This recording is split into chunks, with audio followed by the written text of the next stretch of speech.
Hello, everyone, and welcome to Celebrating Cinema, a podcast for the love of cinema. I'm your host, Laura Gomans, and while I have your attention, it would be great if you could leave us a review. It really helps other film lovers find us.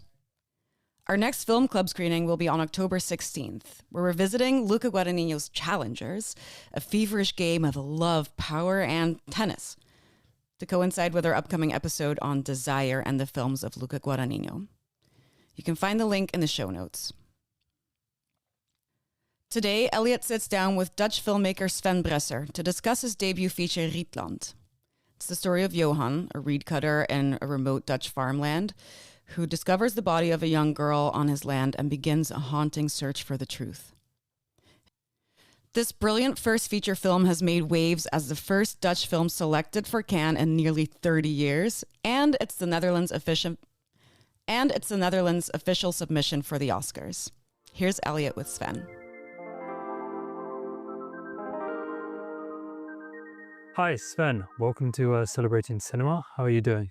Good to be here, and I'm curious. We're talking to you on the week of the release of Rietland. I mean, it must be probably a bit nervous, excitement as well at the same time. Definitely. Curious what the Dutch audience also is going to think of the film. I don't know if I can really see that immediately. Yeah. And if there's like one reaction, that's of course impossible. But I'm curious. See the reactions of some people in the theaters and doing some Q&As also in the whole of the Netherlands actually. So And we'll talk about it a bit later, but I can imagine it's probably quite a strange experience for yourself as a Dutch filmmaker. I imagine filmmakers who make films in their own native language perhaps can expect it to be welcomed within their audience, but I think perhaps the Netherlands have a harder time of accepting Dutch films. Yeah, statistically it's quite I think already sometimes it's very difficult to get Dutch people to Dutch films. So this is always this is my first experience within that. Before we get into the film, we always like to ask our guests their first sort of formative memory of cinema, perhaps. A film that shaped you or inspired you in some way. So my journey to cinema, like how I got to be a filmmaker, wasn't through like one film and that I fell in love, that I was already a cinephile when I was 8 years old. That I would have liked this story, but it wasn't like this. But I had some important moments where I saw some films that I never saw before, and this was one week when I was 16 years old, and in the same week I saw a weird documentary about Charles Manson, the serial killer. Yeah. I saw Elephant by Gus Van Sant, and I saw Ciudad de Deus, the City of God film, and I think this was quite an important moment. But it wasn't like after this that I knew, okay, I wanted to be a filmmaker, but I just saw suddenly, especially with the film Elephant, that there was a world in cinema out there that I really didn't know, and also felt that it was made by humans, his film, instead of like, I don't know how the other films are made, like a machine. Yeah, exactly. This was definitely an important moment, and this film is, I can go back to it once in a while, and also how it deals with violence and the mundanity of violence, I think actually relates to the film I made here. Not in a direct way, like we never watched Elephant as an inspiration or that stuff, but it's a film that I still carry with me, I think. Yeah. I think it's interesting you mentioned both Elephant and City of God. Yeah. Because they're also both films about how the environment creates violence, which I think definitely creeps into this film. Exactly, definitely. For sure. Yeah. As you say, you didn't take a sort of a traditional sort of falling in love with film, but what was it about cinema that eventually you wanted to become a filmmaker and tell stories? I think this decision of trying to become a filmmaker didn't start with the love of cinema.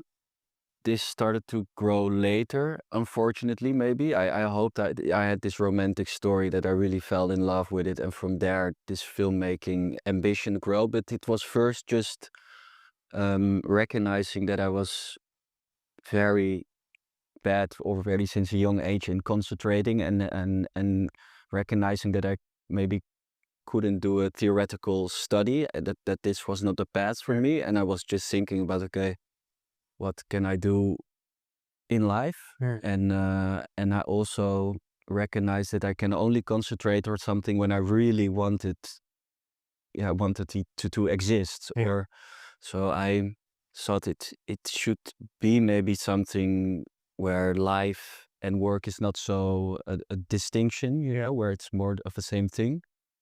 Then I had some figures around me. I didn't know them very closely, but people who lived in a village next to me that were busy with film and theater. And I looked up to these persons, and I felt attracted to their autonomy and their freedom, and what they had found something that you don't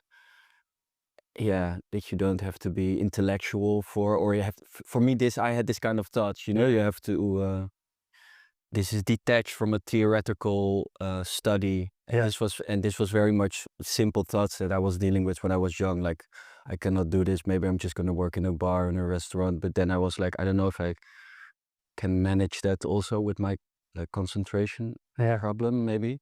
And from there I applied to some film schools, got denied to the film academy, but went on doing the HKU. And from this process, really the love for cinema slowly grew. Although you talk about not having the concentration for theoretical studies or other jobs, you still need to concentrate a lot in filmmaking. And there's clearly then something that's drawn you to it. Yeah, what is that, do you think? Like now I have maybe nice rational thoughts about this, but I never had this. But maybe just some control over your imagination, like seeing something and feeling that it's right in a way, right in a poetic way or in a visual way, not always in a rational way, and trying to convince yourself that it fits together, this imagination, this collection of images and sounds. And you can only know if it works by realizing it. So I think this is something that I also had when I was a child, with building stuff, or building boats, or thinking of something and seeing it and trying to make it come to life. More than really trying to tell a specific message or a story. Of course it generates a story, the minute there comes a story out of it, but not so I cannot give specific words to the story itself from the beginning on. You like more the process of it and finding the meaning at the end of the process, perhaps, or not only at the end of the process, but finding a story inside of an image or inside of a tone. See how the medium of cinema can generate a story, or how it shapes what you originally had in your head into a different way, or adds meaning or more insights than you. Exactly. Yeah. With Rietland, before we get into the film itself, I find it interesting that looking at your previous short films that you made, they were all based in other countries other than the Netherlands, from where you're from. What then drew you to make a film about not only the Netherlands, but from what I understand, you grew up in the Rietland sort of countryside, or these landscapes, they were part of your childhood. And from what I also understand, your mother photographs and films a lot of these landscapes, and how that not only seeped into your work, but why from the start you thought now you wanted to return back home, let's say, within film.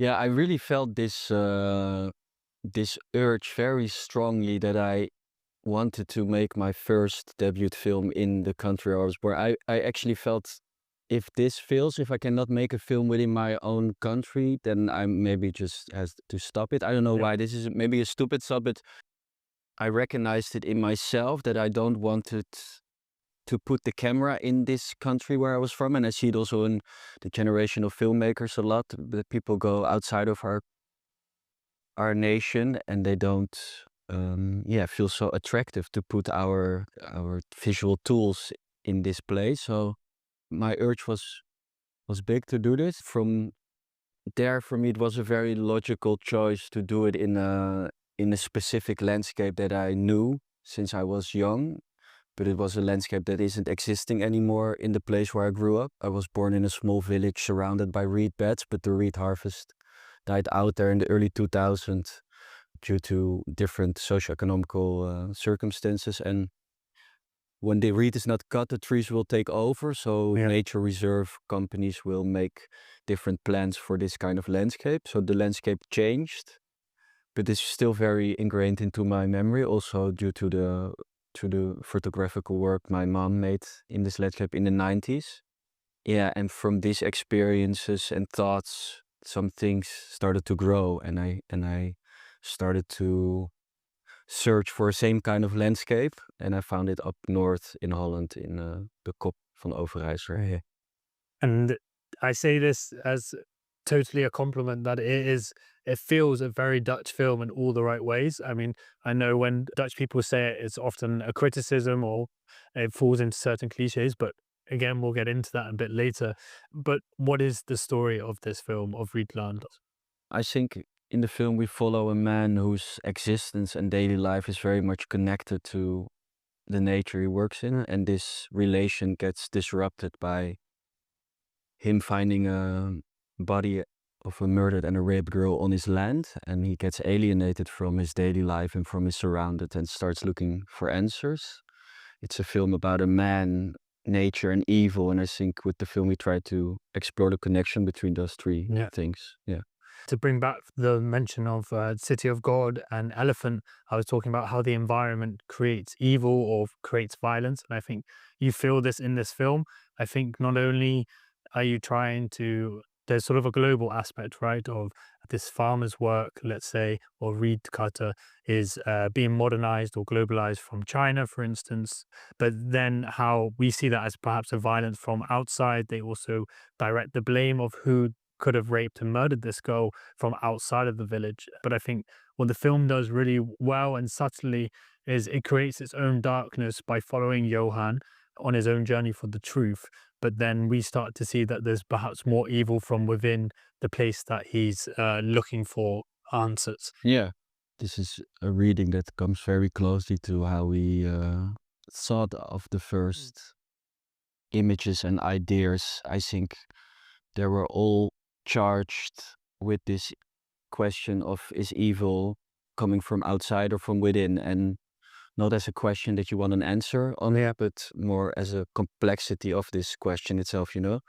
So you see it, like you say, you see it on a global level where they feel threatened by a global economy that destroys their way of living through the Chinese import. You see it on a local level where there's also already socio-economical tensions between these different villages, but these tensions get amplified by this violent act that happens, and they point their finger towards, they project this perpetration shit towards a village that is not their own, but then this question of is evil coming from outside or from within is mostly felt, I think, through the character itself. Like you said, he's being confronted with evil in the world outside himself, but maybe it also exposes things in himself that he wasn't aware of. So it's in all these different layers, and I think it's part of the film. And I think what's interesting is also that the girl who's murdered and raped,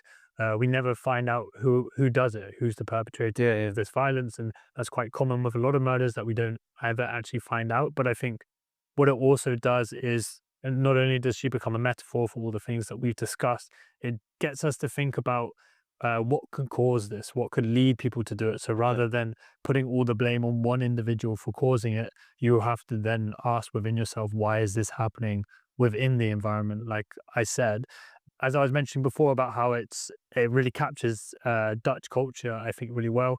So obviously there's a great referencing or inspiration taken from the Dutch masters or paintings. I think you see that very clearly, but I think in a very sort of authentic and honest way. I don't think you're trying to imitate it, or it's very, I've always said since moving to the Netherlands, I only now, because I see the landscapes in which we're in, do I appreciate what they were painting, because it's their everyday life. And I think you see that beautifully in this landscape. But what I also read was you also based it around the philosophy of someone called Armando, who talks about how landscapes are guilty or contain this guiltiness within it. Could you perhaps expand on that? Yes, definitely. So in this period when I was searching for this same kind of landscape, that was in my memory. I also got to know the work of Armando better. I knew him as a mythical figure, and maybe I saw his work when I was younger, but I always got very sick of this kind of work. I don't know why, but I didn't like it, I think. But then I saw it again in this period, and it attracted me a lot. Also, how he talks about it in a very non-intellectual way, in a very simple but poetic way. Yeah. And his notion of a guilty landscape tries to describe nature's indifference for human suffering. He grew up in World War II and was surrounded by places where there were big executions of people, and he just couldn't figure out how nature just kept on going while these violent acts were happening there. I mean, I sometimes get these questions like, "Our landscape?" Of course, landscapes are not guilty. It's just a human projection, Yeah. and this is also what helped me in the process of having a different lens to look at this landscape that I already know my whole life. Yeah. It just gives you a poetic observation on this vegetation that you know for a very long time, and from there the violence seeped more into the images that I already had, and a story grew from there. Yeah. And could you talk about, because for me, the landscape is quite obviously a character, but how you bring that character to life, at least in my opinion, is through the sound design. It's very clear that there's not a lot of dialogue that takes place. And I think, if I'm not mistaken, more dialogue takes place within inside places rather than outside. And when we are outside, we tend to hear more of just the landscape talking through wind, through reeds, through this kind of thing. But it creates this feeling of it's always there and it's living and breathing in a way that, yeah, only heightens what you're trying to do. Yes. What was your question again? Sorry. So, how you were thinking about using the sounds of these landscapes to illustrate this, or to create bring the landscape itself to life as a character. Already from my first, like from my youth, but also from my first time visiting this rural area, I noticed some beautiful sounds in the landscape that you immediately wanted to record, but you sometimes cannot record it. It's very difficult. It's a film about this specific landscape and the complex inner landscape of this man. And I think the connection between those two things, I think they're not really separated. They become maybe also one thing. And their connection is, you can really manipulate it, I think, in a beautiful way with sound. This is the same thing for how we construct the whole film, or we constantly trying to find a balance, like what's inside the frame and what's outside the frame. You make things visible, but you also create things that are invisible. Yeah. And sound is a very powerful tool in doing this, especially if dealing with subjects like the fear of the unknown, where a lot of the film is surrounding about this subject. And I think sound is very essential in that search. Yeah. When you mentioned there the what's inside the frame and what's outside the frame, it's also clear how the camera decides at times. It's never following just the character or just the landscape. It sometimes chooses of what we as an audience can see or not see. So often action takes place outside of the screen. Again, probably alludes to what you're saying already, but perhaps could you talk about what you were thinking perhaps in this moment of the viewer's experience of what you're allowing them to see and what you're not allowing them to see, and why this is? While imagining or designing or creating these shots, we're not thinking a lot about the viewer. I think we're really thinking about what works for us. But of course, we constantly feel ourselves this tension that you want to see what's hidden by what we see. Yeah. I think this is something Marguerite, I think, has some very profound words on that I don't have. But this is the tension of painting and photography and a lot of visual art. But I think it's even way more bigger in cinema itself, is that you want to see what's hidden by what you see in the frame. Yeah, this is an aspect where we every day, if it's constructing the images together with my cinematographer offset, but also on set, we are consciously and unconsciously busy with that tension. Yeah. It's funny that you say you don't think of the viewer, but yet how it still translates to the viewer experience. I guess how we always want to know everything, or we want to see everything. We want access to all the information at once. Yeah. But that's also not real life, or that's also not how, the truth. We never know the whole story of anything. No, and sometimes you have to take things away to see more clearly. I Yeah. think also,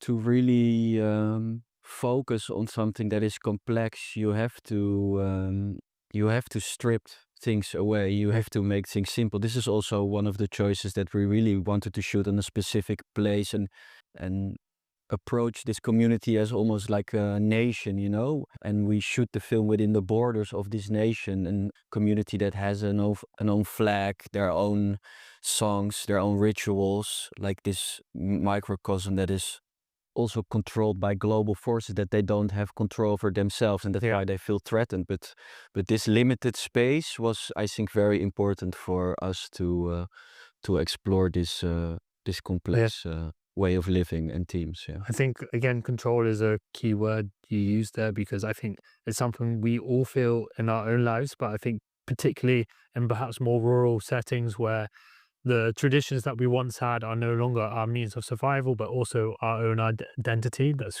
being eroded, and we're being confronted with that, or people from the countryside are being confronted with that. And I think that couldn't be shown better, or for as beautiful the film is to look at, to listen to, so much is dependent on Johan, I think, and Gerrit Knobbe, who plays him, who's actually a non-actor, who's a real-life reed cutter. Could you talk about not only your decision to cast a non-actor, but how you found him? And I think it's very difficult to direct non-actors to begin with anyway, but so much of the film is based on not speaking, and he has to then be able to translate not only what you're looking for, but both, like you said, the darkness and the innocence at the same time within himself. Yeah, these were things that I also questioned myself when I was imagining the story, and there are lots of reasons why I choose to work with a community of people that never acted in the film before. The first choice was because I wanted to explore this landscape, these rituals connected to this landscape in an honest way. For me, was through doing it with people who already lived there for generations, and you see on their hands and their faces that they work every day within these elements. I mean, your face just changes when you work every day in the sun and in the wind. But also other things, like you say, dealing with guilt and innocence, and how do you play these very complex things, And in my imagination, when I saw a professional actor trying to deal with these themes, try to handle these themes, it looked very phony and not good. This is not saying that it is. I think other directors and actors could maybe do a very interesting job in it, but just for me, I was looking for more an unconscious presence of somebody who embodied this contradiction or this inner conflict, and trying to play guilty is quite easy, I think, or easy. I mean, people can do this, but trying to play innocence in a complex way, I think, is very hard if you're conscious of what you're doing the whole time. So this was this moral ambiguity that we try to explore. I tried to find somebody who embodied this for me, and for me, Gerrit had this. He had a lot of contradiction and contrast in himself. From the first times I met him, I felt it. The first time I met him was on one of these meetings that you see also in the film, and he was silent for 1.5 hours while sitting on a table with only 8 men who were very discussing, very passionate and loud, but he was silent for a long time. And then a week later I met him, and he was very open and very almost childlike adventures, or open in a way. It's hard to explain, but there was a big contradiction already. He had something very hard and tough, but also something very gentle, and an openness that you maybe don't see literally in the film, but I think is very much in the character itself. Yeah, so this was some experience. What I this is not the first time I worked with non-actors almost in all my films I do. Most of the times it just comes also out of the necessity of the film, or out of the what the film needs. Yeah. But it's also maybe I have the feeling that cinema has this unique power to look at things and people, and I find it sometimes hard to really see an actor, maybe because they are so good in acting they can hide themselves. So that's why most of the time I move towards people that are non-professional actors, but I'm sure I want to work with a professional actor, but then I will be always, I think, attracted by their personality, by what they show when they're not acting. Yeah. This is also, sometimes I look people up where I maybe want to work, but I always look up just normal interviews or conversation, not like work that they did. So this maybe just shows a bit how I try to work with these people. You can definitely feel the honesty of the world that you built within the film, and I think that's probably because of the non-actors that you have in it.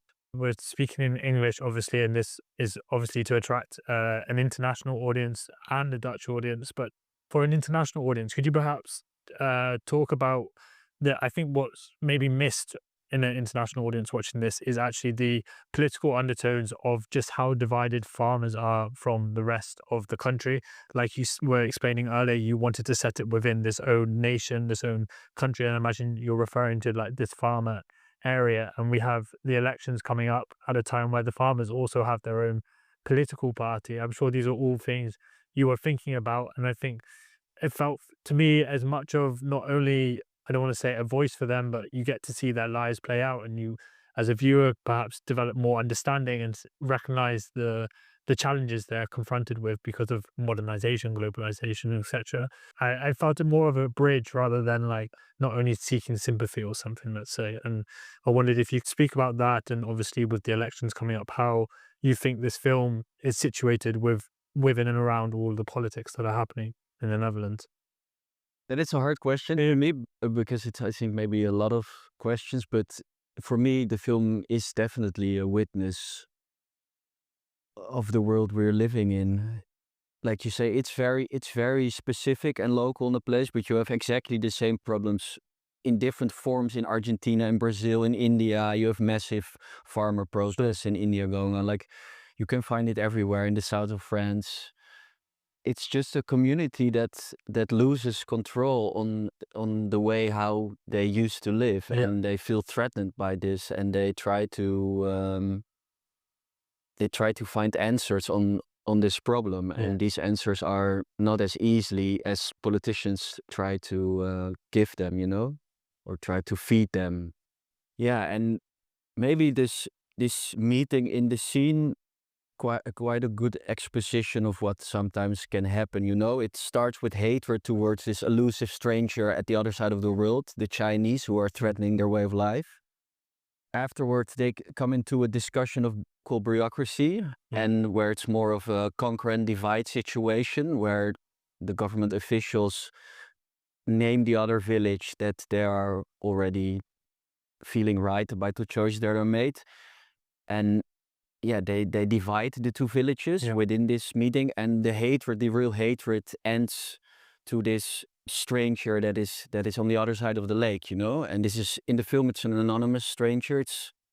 We never see them, so I really hope it's also a canvas for everybody who sees the film to connect it to their own reality, this the truthers that we're talking about, these other villages. It was also inspired maybe on this murder case of Marianne Vaatstra, where murder was blamed on a asylum seeking center next to a village. But in this murder case, 13 years later, a farmer from the village itself, due to the DNA connection, was caught. But still after that, people were convinced like this cruelty, this horrendous murder could not have been done by people from the inside. But I really try this fear for the unknown, to approach it as a human thing. And try to get the political context a bit out of it. Also because I may be aware of what kind of people will see my film in the cinemas. It's also a lot of people who distance themselves from this asylum seeking center problems, and they think they're not part of this problem. So I think we try to approach it more as a human condition, the fear for the unknown, instead of only a condition that happens on the countryside of Holland. Yeah. I think you do it very well. Why do you think, because obviously this film got selected for Cannes and you've been traveling the world a bit with premiering this film, why do you think it's resonated so well internationally as well, where other Dutch films have perhaps failed or not succeeded in bridging into international audiences? The honest answer is I don't know totally. It's all speculations. I think we were talking about how specific it is. I think just making something that's so specific, people that are talking in their own dialect, that witnessing rituals that are being repeated for generations in this specific place, I think will always help you to transcend the place where you shot it. Yeah. This is maybe a cliche, but how more specific thing is, how more it can resonate with the whole world. So I think this helps. And maybe it also helps with that we use the form of cinema to generate and talk about these things. Yeah. I think the form of cinema is not bounded to a nation or a language or cultures. It can really travel beyond all these borders and concepts of places, I think. And if maybe this helps, I hope this helps. Yeah. That if you really try to express yourself through image, through the frame, through sound, generate the story from within there, I think it helps to resonate the story far beyond where we made it. Yeah. Definitely. Do you hope that this perhaps can open and encourage other Dutch filmmakers to not only be able to bridge that gap also internationally, but as I was saying before, there's kind of almost like this shame within the country itself of embracing its culture, of never thinking it's good enough for it to be worth considering to explore. But perhaps this film does show it is not only fascinating to interrogate, but necessary and urgent. Is that something you've come to realize through making this film, or something you knew already? That it was an important thing. More just how you sort of you very openly embrace Dutch culture in every aspect of making this film, not only the story itself, but the methods through which you use it. And like you said, it's very personal or very specific to a place within the Netherlands itself. Yeah. And I think other Dutch film, there is more a stereotype of not wanting to embrace itself because it finds it, I don't know, there's something to it that they find shameful or not good enough for international audiences, maybe. No, for me, this was from the very start essential in this process of making this film, to look at routines, at the everyday life, but also at the everyday violence that you see around us. Political violence and perversity, but also on a more small scale violence that you see. Yeah, but also just looking at Dutch landscapes in a cinematic and honest way. I'm not the first one to do it. And we have a very big tradition of people that we also watch while preparing for this film, like how Joris Ivens, Herman van der Horst, but also Bert Haanstra, how they filmed the Dutch landscape. These people were famous in this time, how they worked within the elements, how they captured wind, and I was always a bit surprised that this tradition of filmmaker never seep into the fiction world of a later generation. In most of countries in Portugal or Italy, even French, you see that these post-war documentary traditions in some generation got part of the fiction filmmaking, and I sometimes wonder why this didn't happen in Holland. And this is what I really try to communicate with my crew and with the people that I watch my film. It's like a scene in Bert Haanstra's film De Stem van het Water. And in the beginning of the film, you have a scene that is shot in my native village, a very small fishers village of 50 houses, and you see him in dawn checking his fishing nets, and you just see a very simple ritual that has been repeated for generations, but shot in a way that you didn't see that much in in other fiction films, and I think I showed this kind of material to my DOP and to other people in the crew, and just showed them that it can be very simple, but that we just have to have the patience to be in the right conditions, weather, but also other elements that has to be right to shoot these things, and that all was a big inspiration. Yeah. And we always like to finish our podcast by asking a question. It's maybe a big question, but I think important to ask these days. But what are your hopes for the future, perhaps within your own filmmaking or for the Dutch film industry? For myself, I just hope that I can get some money to make a new film, and explore my perspective on things. And I don't want to be busy with like an audience too much, or like if it is a festival audience or like a mainstream audience. I hope I can just focus on the exploration of my own vision of things, and hope we get support for that.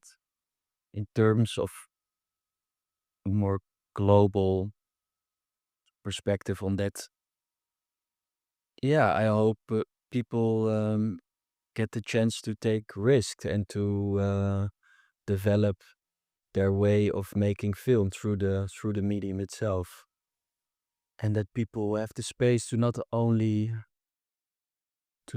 work within like the storytelling industry that has been forced on us for a long time, but that people feel the freedom to use the frame and the sound as a way to express themselves.